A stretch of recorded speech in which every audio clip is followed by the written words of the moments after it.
Bonsoir à tous et merci beaucoup d'être avec nous pour Parole et musique. Parole et musique sur la belle radio et télévision aujourd'hui a décidé de coller à l'air du temps, de parler de l'amour, de célébrer la Saint-Valentin. Et pour ce faire, nous avons une invitée, une jeune femme, Jessica Alogo. Bonsoir.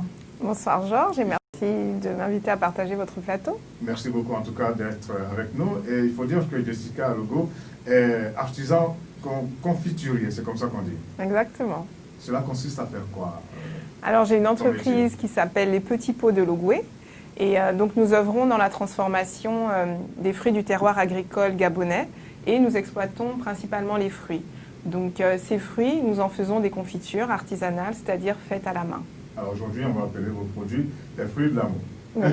Ça va? Très bien. Alors, est-ce qu'il est bon de parler de l'amour? Est-ce qu'il est bon de célébrer l'amour?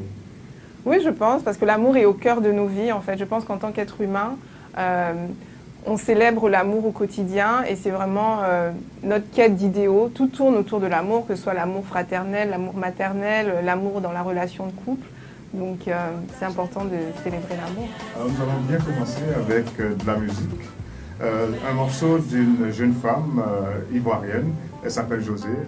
Elle est bien connue, elle marche très fort. Et il y a un morceau qui défraie la chronique, j'allais dire, qui plaît aux femmes, qui déplaît des fois à certains hommes. En tout cas, c'est un morceau qui est très apprécié. Et ce morceau, c'est Diplôme de José.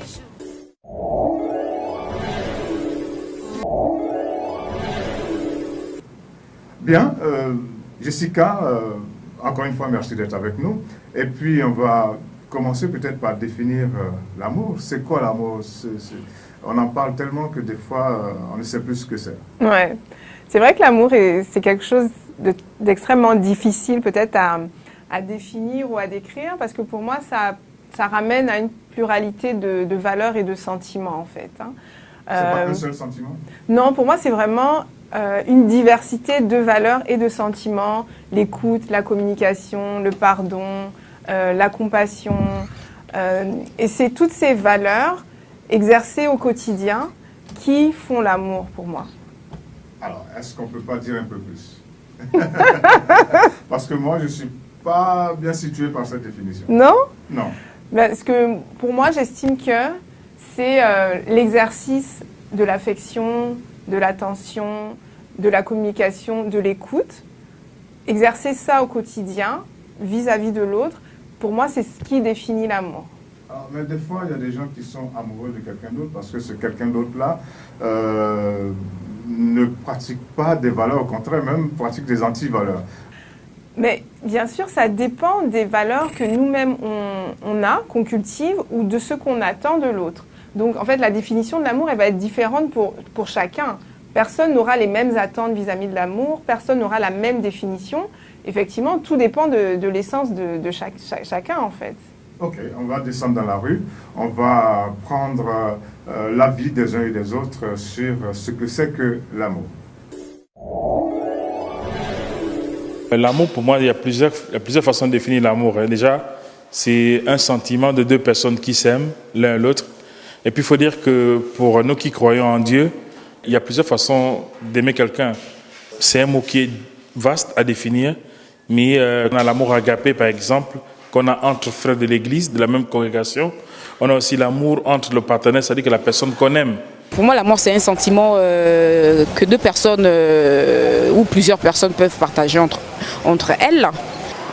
Selon moi, l'amour se définit par plusieurs manières. Prouver à l'autre qu'on est là, prouver à l'autre qu'on est présent, prouver à l'autre qu'on l'aime par des cadeaux, des partages, une communication sincère, des mots vrais, des phrases sincères. C'est-à-dire, il y a des sentiments qu'on peut éprouver vis-à-vis de son partenaire. Il y a de l'amour propre, c'est-à-dire ce que nous éprouvons au plus profond de notre âme, et de l'amour que certaines personnes appellent de l'amour matériel. Bien, maintenant qu'on sait à peu près ce que c'est que l'amour, parce que chacun a sa définition, il y a quelques points communs, en tout cas c'est un sentiment. Allons-y pour la Saint-Valentin. Est-ce qu'il est important de célébrer la Saint-Valentin? Certains disent, moi, ça me passe par-dessus la tête. Bon, moi, j'ai un point de vue un peu particulier parce que moi, je suis dans l'univers du beau, je suis dans l'univers du cadeau. Donc, avec mon entreprise, j'évolue beaucoup dans l'univers du cadeau, des douceurs, des gourmandises. Donc, pour moi, avant tout, la Saint-Valentin, c'est vrai que c'est un gros enjeu commercial parce que on doit répondre aux attentes des clients, trouver le cadeau idéal pour la personne qu'ils aiment. Donc, moi, c'est mon métier de trouver le cadeau parfait pour mes clients. Mais c'est vrai que moi aussi, je n'aime pas trop l'idée d'être un mouton, en fait, m'inscrire dans un scénario où tout est très standardisé. On sait que c'est la Saint-Valentin, donc il faut se faire des cadeaux. Ça devient quelque chose de très commercial et de très attendu. Je suis d'accord. Noël est devenu voilà. une fête. Mais finalement, toutes les fêtes sont commerciales. Et je pense que finalement, dans un couple, bon, on peut avoir des petites baisses d'attention. Et puis la Saint-Valentin, ça vient quand même comme une petite piqûre de rappel pour se rappeler que bon, il faut qu'on réapprenne à s'aimer, il faut qu'on s'aime au quotidien, il faut qu'on se fasse plaisir. Donc je pense qu'on n'en fait jamais trop pour l'amour finalement. Et que même si c'est quelque chose de très commercial et de très attendu, il faut la célébrer. Voilà. Et à cette occasion, on fait quoi? Célébrer la Saint-Valentin, c'est faire quoi? Je pense qu'il faut faire des choses qu'on n'a peut-être pas l'habitude de faire au quotidien parce que la routine, le travail, les enfants nous englobent un peu et puis on s'oublie en tant que couple. Donc c'est le moment de passer un moment intime. Il y en a qui iront au restaurant, d'autres peut-être qui vont rester chez eux sans les enfants, partager un dîner, s'offrir des présents, s'offrir des fleurs. Voilà, pour moi c'est faire plaisir à l'autre. Maintenant, on connaît son partenaire, on sait ce qu'il aime. Donc créer un environnement cette journée-là pour que l'autre soit heureux et sente qu'on a fait un effort pour lui. Ok, avec encore une fois ta permission, on va aller dans la rue et voir ce que l'on pense de la Saint-Valentin. Les avis sont très partagés. La Saint-Valentin, c'est une fête qui se fête à tout moment, tous les jours. Je peux aussi dire que c'est l'amour que nous exprimons envers son prochain. Pour moi, malheureusement, la Saint-Valentin, c'est plutôt une fête commerciale parce que l'amour, ça se fête tous les jours. Hein. On aime tous les jours, donc tous les jours, il faut quand même montrer à sa compagne ou à son compagnon qu'on l'aime. Et pas profiter juste de la Saint-Valentin pour offrir plein de cadeaux et puis le reste de l'année, oublier celui ou celle qui est à ses côtés et qui vous aime. La Saint-Valentin, ce n'est pas quelque chose de très important pour moi. Pourquoi? Parce que je sais que, puisque moi j'aime mon partenaire, ce n'est pas un seul jour que je vais le prouver combien de fois je l'aime. Je lui prouve mon amour et mon affection. Donc il n'y a pas un jour particulier que je lui montrerai à quel point je l'aime. Parce que je l'aime chaque jour. Je l'aime tout le monde. Donc voilà, les avis sont partagés. Y a-t-il un petit message à l'endroit de ceux qui n'aiment pas la Saint-Valentin ou qui disent que bon, ça ne vaut pas la peine de la célébrer?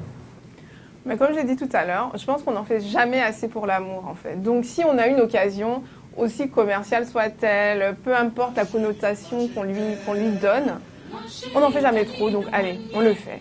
Parce que c'est toujours beau de célébrer l'amour, peu importe la circonstance et peu importe l'occasion. On va arroser notre émission, encore une fois de musique, et cette fois-ci, il s'agit d'un morceau intitulé Mbambou d'un artiste guinéen très connu, Sekouba Bambino.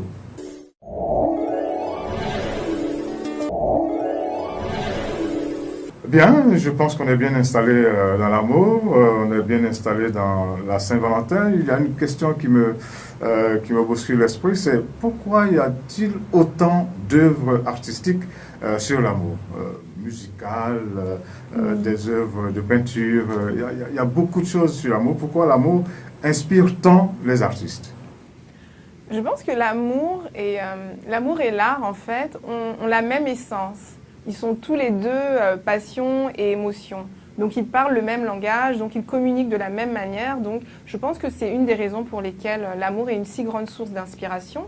Et ensuite, il y a aussi le fait que c'est souvent difficile d'exprimer ses sentiments, en fait. On est souvent sans mots face à son amour. Comment l'exprimer à l'autre? Comment trouver le bon mot pour exprimer ce qu'on ressent au plus profond de soi?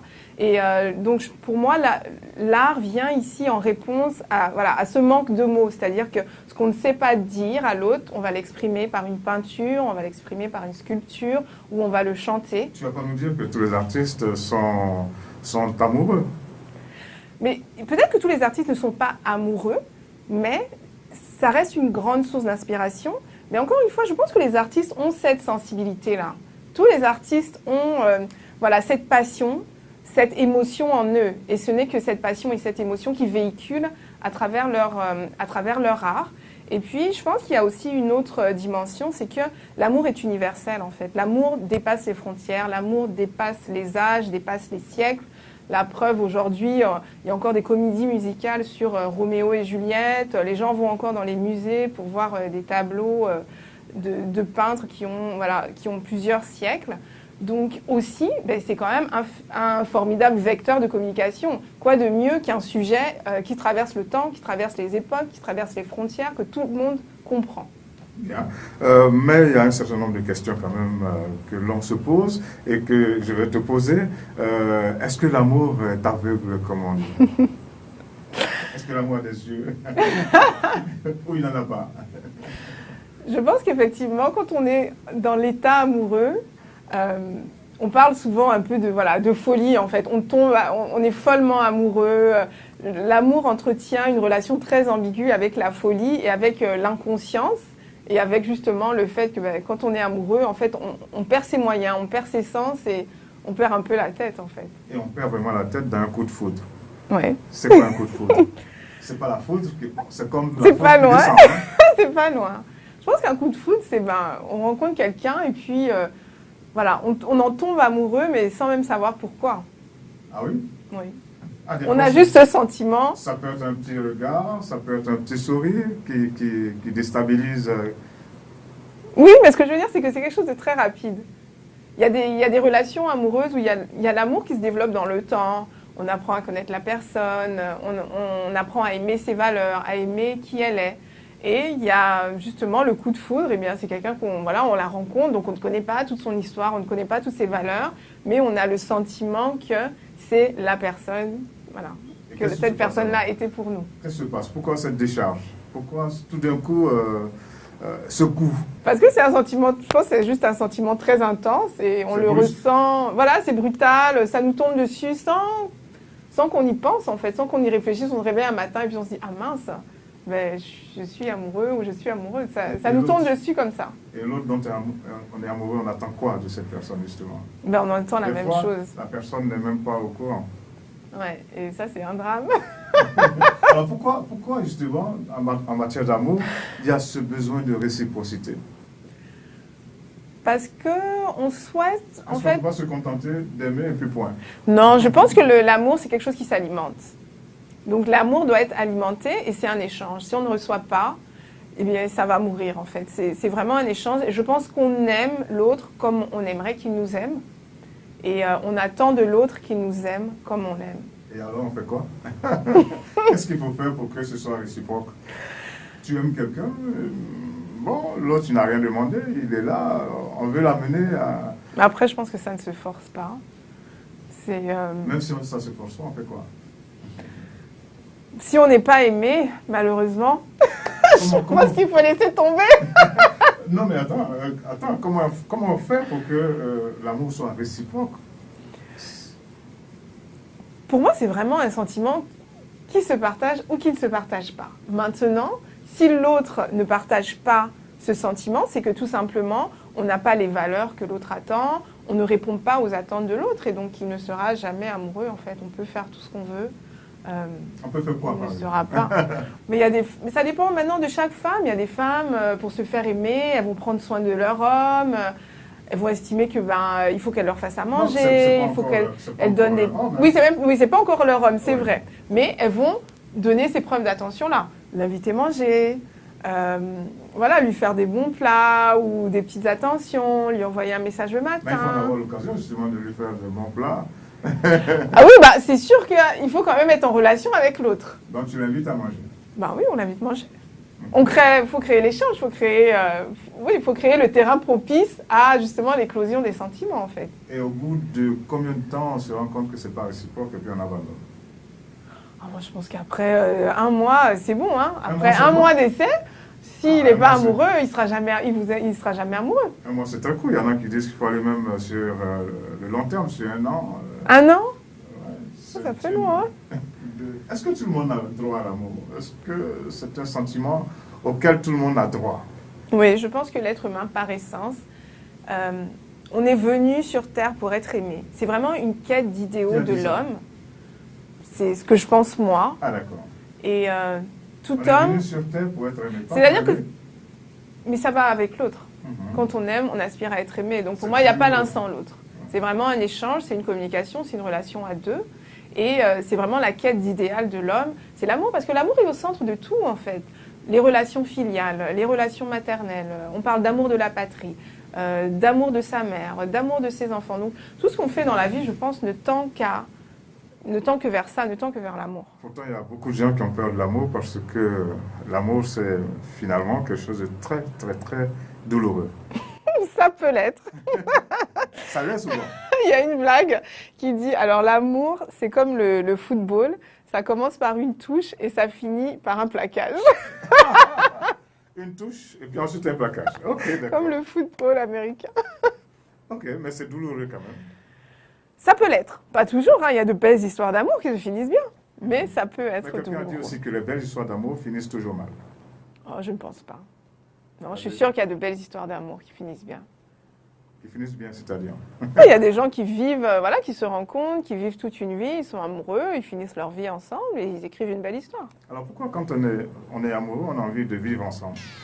Qu'est-ce qui provoque cette envie de communauté de vie et qui se prolonge des fois même sur le mariage? Parce que quand on est amoureux, on a envie de fusion, on a envie de fusionner avec l'autre, on a envie de faire un. Et on a envie de l'avoir tout près. On veut que l'autre soit avec nous tout le temps, qu'il soit près de nous, qu'il partage nos expériences, qu'il partage... On a envie de tout partager ensemble. Et souvent, on est très exigeant face à nos amoureux. On comprend pas, des fois, je vois souvent, si l'autre travaille trop, mais là, on est fâché. Oui, mais tu rentres pas assez tôt, on passe pas assez de temps ensemble. Quand on est amoureux, en fait, on est vraiment fusionnel et on a envie de tout partager ensemble et d'être ensemble tout le temps. Et des fois, on tombe dans les excès. Oui, carrément. L'excès, t'en as? Pour moi, l'excès le plus grave, c'est on voit des gens qui tuent par amour, qui se suicident par amour. Ça, vraiment, c'est... Ça fait peur. Oui, ça... Bon, on va laisser tomber ça, mais il y a d'autres excès. Oui, après, il y a des gens qui sont extrêmement jaloux, par exemple, quand ils sont amoureux. Ah. Moi, j'ai déjà vu une amie se cacher dans la voiture de son mari, par exemple. Et puis, il vient, il démarre. Oui, elle se cache dans la voiture parce qu'elle veut savoir où il va, elle a peur qu'il soit infidèle, donc elle le suit à la trace. Et elle est dans la voiture. Cachée. Et ça a donné quoi comme résultat? Ça s'est pas bien fini parce que finalement, il a senti qu'elle était là. Du coup, lui, il s'est senti trahi. Parce que l'amour aussi, c'est la confiance. Absolument. C'est la base. Et donc, il s'est senti extrêmement trahi parce qu'il a eu le sentiment que sa femme ne lui faisait pas confiance. Au point de le... Oui, au point de le suivre, voilà. Donc, ça a été plutôt dramatique parce que lui, il a estimé que ça ne rentrait plus dans ses valeurs à lui. Que pour lui, la confiance était la base fondamentale du couple et que donc là, elle venait de rompre la confiance. Voilà, de rompre la confiance. Amour et jalousie. Ah oui, c'est normal que ça aille ensemble, mais que ça donne ce genre d'excès. C'est normal que ça aille ensemble, parce que quand on est amoureux, c'est vrai qu'on a cette notion de possessivité. Hein. On veut être avec l'autre, on veut que l'autre soit avec nous tout le temps, et puis on veut être l'objet de son amour, le seul objet de son amour. Donc c'est vrai que ça marche ensemble, mais il faut aussi beaucoup de conscience et voilà, laisser l'autre vivre sa vie aussi dans la relation de confiance. Vivre sa vie en dehors de la relation. Comment on fait C'est difficile. Vivre sa vie, parce que aussi, je pense que vie en dehors de la relation. Je pense aussi que c'est important, et surtout en tant que femme, c'est important d'avoir une vie en dehors du couple, parce que ça donne un équilibre. Alors, une vie en dehors du couple. C'est-à-dire qu'avoir son travail, avoir ses amis, de temps en temps faire des sorties avec ses amis, parce que si on est focusé que... Oui, pareil pour l'homme aussi, dans les deux, parce que si on ne s'inscrit que dans la relation amoureuse à deux, ben justement, comme l'autre n'est pas disponible, soit parce qu'il travaille ou pour quelque autre raison, eh bien, on est très malheureux en fait, parce qu'on n'a pas d'autre vie, on n'a pas créé d'autres liens qui peuvent compenser l'absence de l'autre. Ça devient, comme on dit en Côte d'Ivoire, ton pied, mon Ton pied. pied, mon pied. Et des fois, il y a des tournures difficiles à assumer. Mais c'est quoi l'âme sœur? C'est-à-dire, en amour, il y a tellement d'expressions. Il y a tellement d'expressions. J'ai découvert l'âme sœur, c'est-à-dire qu'on a le sentiment que c'est la personne qui était faite pour nous. À partir de quoi on a ce sentiment-là? Mais comme on dit, c'est tellement difficile d'exprimer, d'expliquer. Tellement difficile d'expliquer les sentiments. Mais je pense qu'on se retrouve dans l'autre, en fait. On partage les mêmes valeurs, on partage les mêmes ambitions, on partage la même vision de la vie, les mêmes aspirations. C'est quand on se retrouve dans l'autre, en fait. Je pense que c'est ça, l'âme sœur. C'est quand on regarde l'autre et qu'on se retrouve, qu'on parle le même langage, qu'on se projette de la même manière et qu'on a le sentiment que finalement, on est pareil. Et je pense que c'est ce qu'on va retrouver dans un morceau que je te propose d'apprécier, un morceau d'un chanteur, d'un artiste gabonais qui a un énorme talent, mais bon, il n'est pas bien connu encore. Et le morceau que nous avons choisi pour agrémenter cet instant, c'est Ewomba qui parle de retrouver l'âme sœur.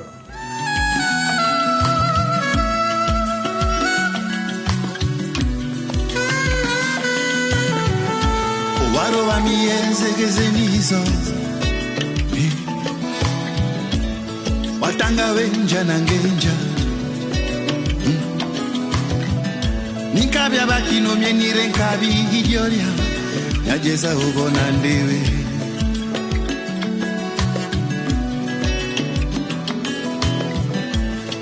yonombela mya okio amunembe myenyoe avejibira myeyo amonge walowa impara yenani nono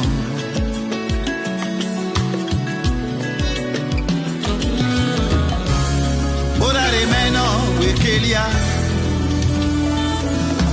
yowe yowe yowe yowe yowe yowe yowe yowe yadengi ndegorema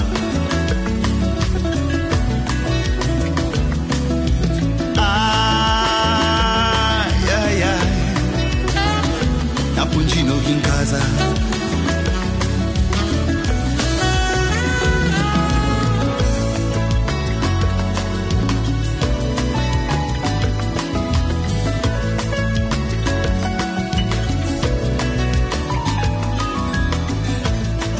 Mamonaga na singini aweke Kurusu nyakumbio aweke Wanono latano wazo aranga wanyawe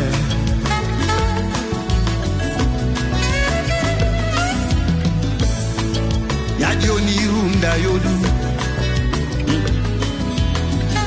apata masizimo okuwa odu mitalo agezenizo kuwa norewa pu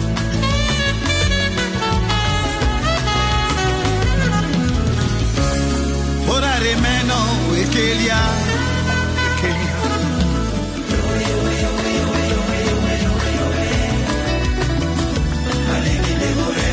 Adengi ndegorema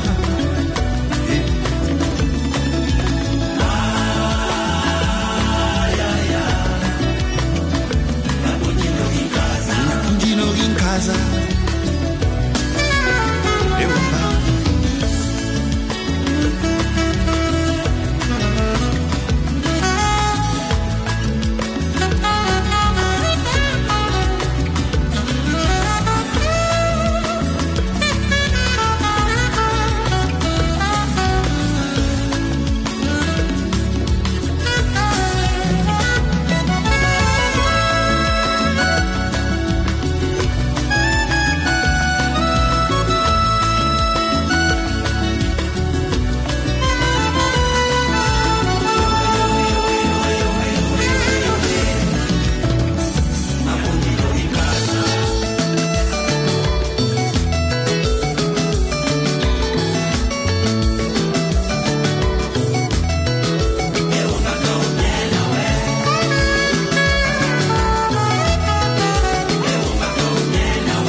il y a beaucoup de blagues autour de l'amour.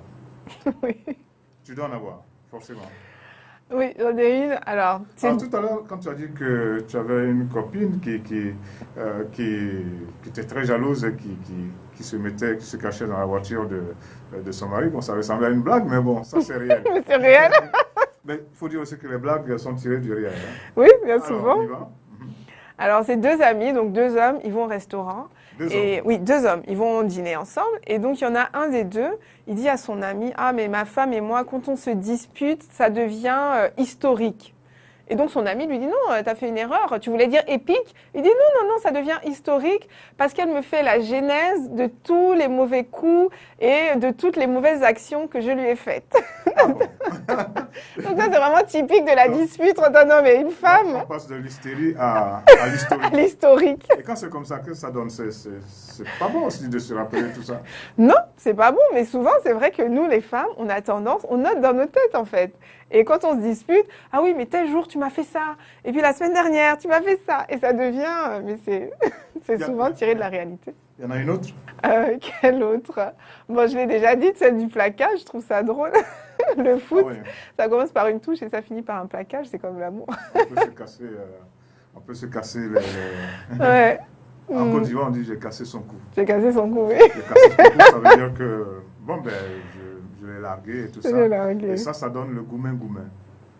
C'est quoi le goumé-goumé? Alors là, on est en pleine Côte d'Ivoire. Hein. Le goumen-goumen, c'est le chagrin d'amour. Comment est-ce qu'on gère ça? Le chagrin d'amour, pour moi, ça ne se gère pas, en fait. C'est-à-dire qu'il faut pleurer un bon coup. Et puis, je pense qu'il n'y a que le temps, en fait. Il n'y a que le temps qui fait que la douleur est moins forte, la douleur diminue en intensité. Il n'y a que le temps qui guérit ça, pour moi.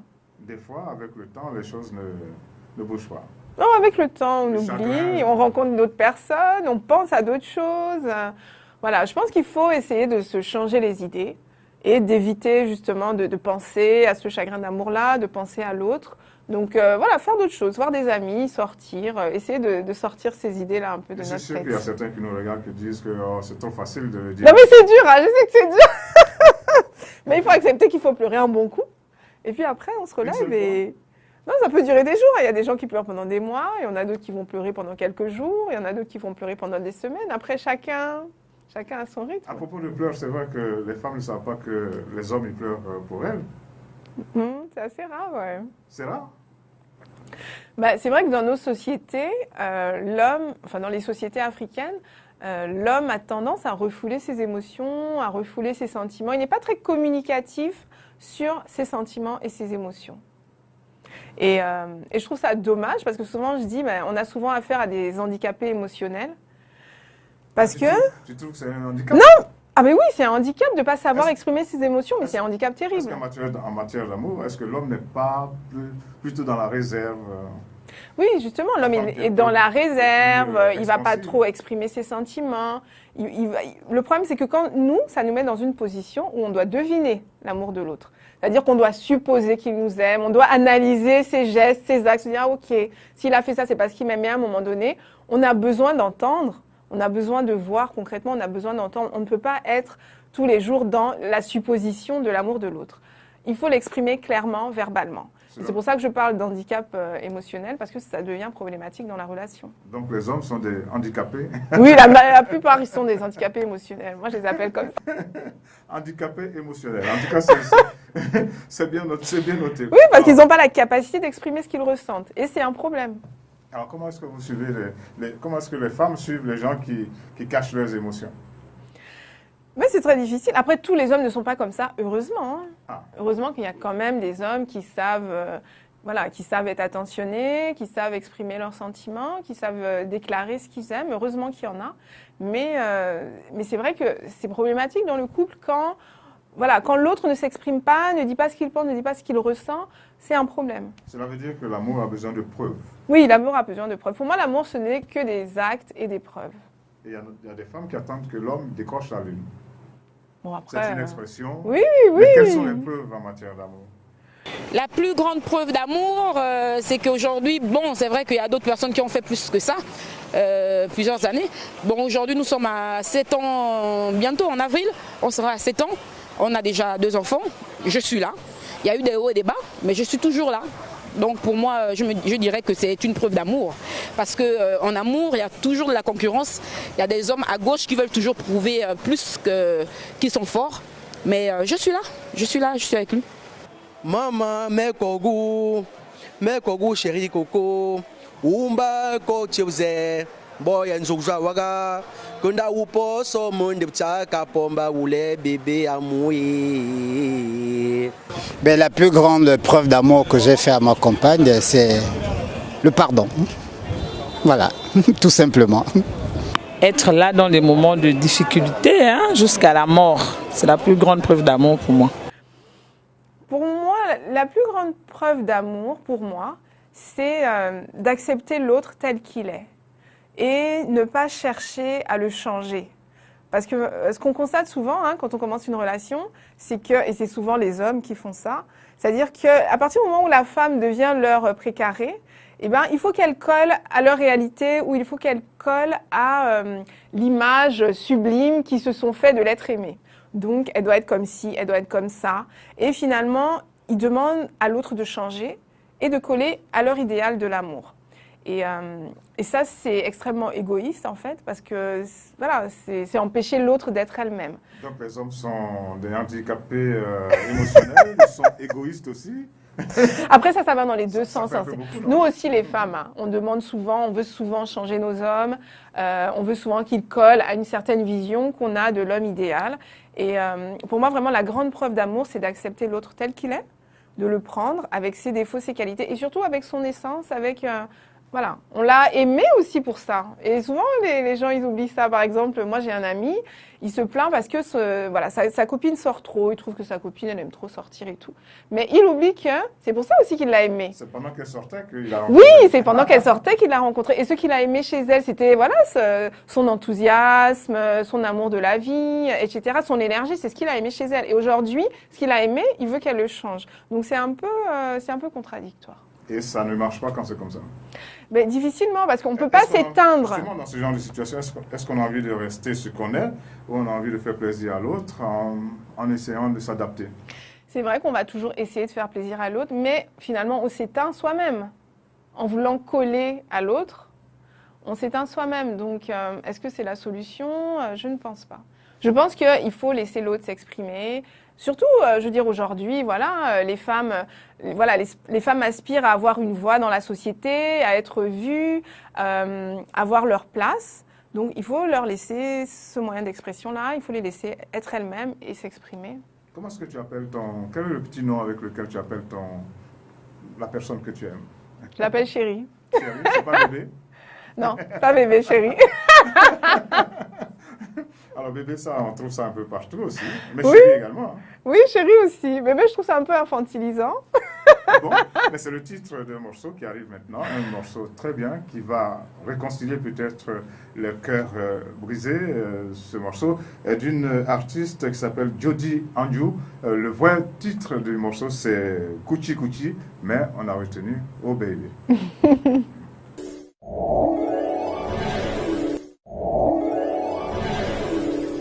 Bon, Jessica, je crois que tout se passe bien. L'amour, c'est bien.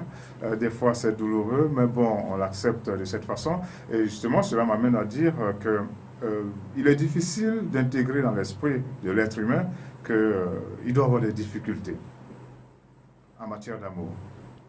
Qu'est-ce qui fait que c'est comme ça? Qu'est-ce qui fait que... On le sait, mais on ne l'accepte pas. Quand on est deux, quand on s'aime, forcément, il y a des difficultés qui peuvent intervenir. Forcément, parce qu'on est différents, je pense. Et de la différence naît la difficulté, de la différence naît l'incompréhension, de la différence quand tu dis qu'on est différent, c'est-à-dire on est différent parce qu'il y en a un qui est l'homme et puis l'autre est la femme? Ou bien différence de culture? Non, différence de culture, différence d'éducation. Voilà, quand je parle de différence, c'est dans cet esprit-là. Valeurs, culture, éducation, voilà, on est différents. Donc forcément, quand on est deux personnes différentes qui essaient de rentrer en relation, ben, ça peut créer des frictions, parce que l'autre peut ne pas comprendre notre façon d'être, l'autre peut ne pas comprendre nos traditions, nos habitudes, donc forcément, de l'âne et la friction. Mais je pense que c'est ça aussi qui fait la beauté de l'amour, en fait. C'est aller à la rencontre de l'autre. La difficulté? Pas la difficulté, mais accepter d'aller à la rencontre de l'autre. À la rencontre de quelqu'un, se disposer. À rencontrer quelqu'un qui est différent.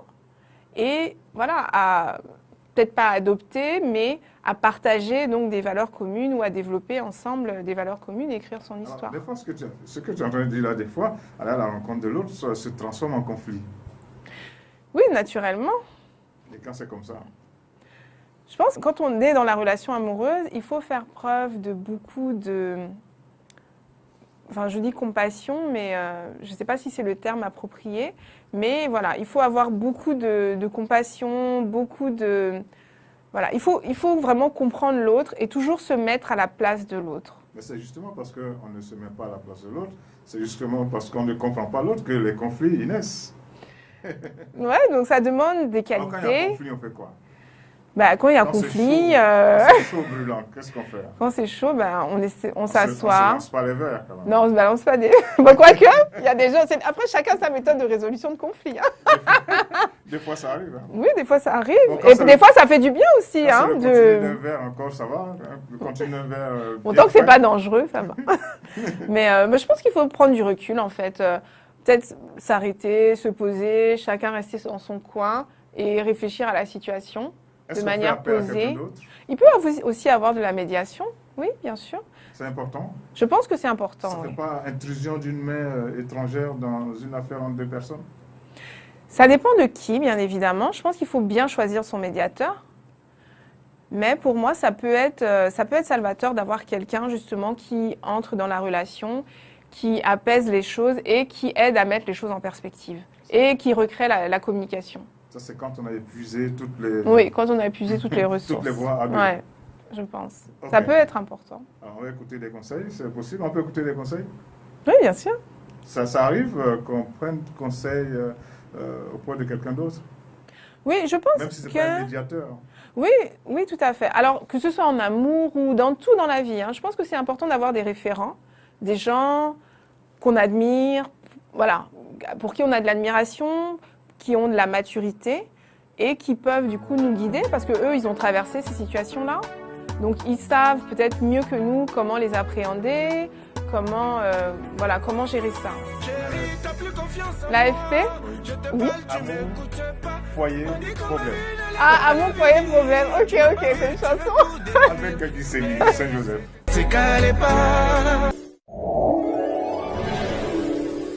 Il n'y a pas de foyer sans difficulté, et donc il faut pouvoir surmonter ces difficultés-là, sinon on part au divorce.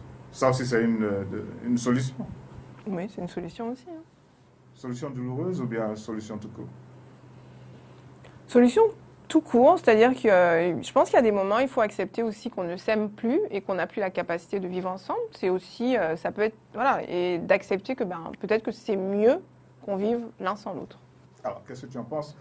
Les religions disent que quand on se marie, c'est pour la vie. Alors, est-ce que ça existe, l'amour pour la vie?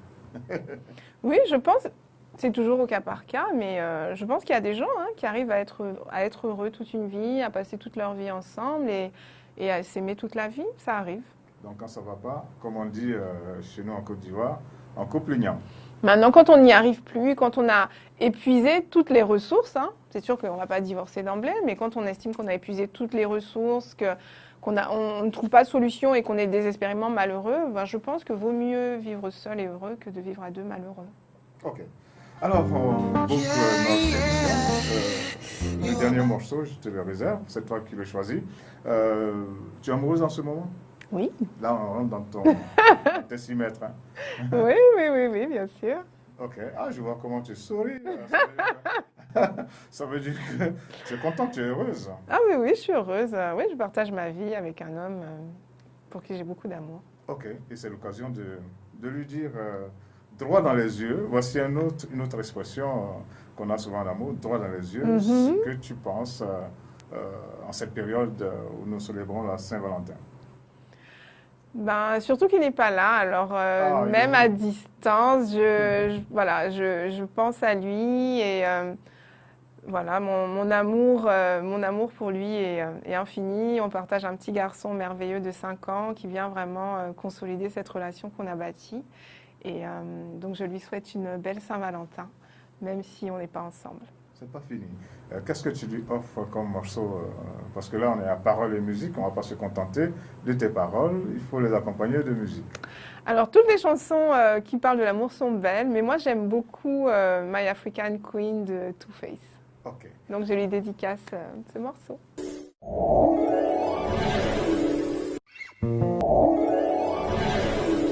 Okay. Merci beaucoup, Jessica. Merci beaucoup. Je pense que le message est bien parti et qu'il va apprécier non seulement ton message, mais la musique que tu lui as offerte en cette période de Saint-Valentin. Loin des yeux, loin du cœur, ça ne marche pas avec vous. Hein? Non, ça ne marche pas. Merci beaucoup, Jessica. Merci beaucoup aussi à vous. Nous nous retrouverons, bien entendu, toujours sur les antennes de la Belle Radio et Télévision, votre chaîne panafricaine internationale. Au revoir.